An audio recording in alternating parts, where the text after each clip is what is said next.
রাতের খাবার খেয়ে রাজধানীর বংশালের আল জামিয়া মদিনাতুল উলুম মাদ্রাসার শিক্ষার্থী ছাত্রসহ অর্ধশতাধিক অসুস্থ হয়ে পড়েছেন। চিকিৎসার জন্য তাদের ভর্তি করা হয়েছে ঢাকা মেডিকেল হাসপাতালে। মাদ্রাসা অধ্যক্ষ মুফতি মাসুম বিল্লাহ জানিয়েছেন, শুক্রবার বিকেলে বাইরে থেকে রান্না করে এক ব্যক্তি মাদ্রাসাতে খাবার দেন।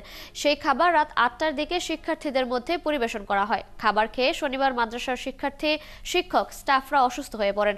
চিকিৎসার জন্য তাদের দ্রুত নেওয়া হয় ঢাকা মেডিকেল ও মিডফোর্ড হাসপাতালে। এদিন রাতে তিনি আরও বলেন, যারা একটু গুরুতর অসুস্থ এমন ১০ শিক্ষার্থী হাসপাতালে ভর্তি আছেন। বাকিদের স্যালাইন সহ প্রাথমিক চিকিৎসার পর ছেড়ে দেওয়া হয়েছে। রাজধানীর বংশাল থানার এই মাদ্রাসায় শিক্ষার্থী, শিক্ষক, স্টাফ সহ মোট ১৭০ জন এই খাবার খেয়েছিলেন।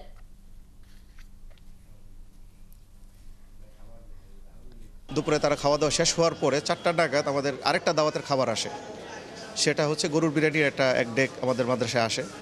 তো যেহেতু আমাদের ছেলেরা খাওয়া দাওয়া হয়ে গেছে, তো বিদায় আমরা ওই ডেকটাকে আর খুলিনি। ৮টা নাগাদ সেখান থেকে খাওয়া দাওয়ার পরে রাত্রেবেলা কিছু শুনলাম যে কারো কারো পেটে ব্যথা করতেছে। আর দিনে 10টার দিকে দেখলাম অনেকেই বাথরুমে যাতায়াত করতেছে, অর্থাৎ শুয়ে পড়ছে।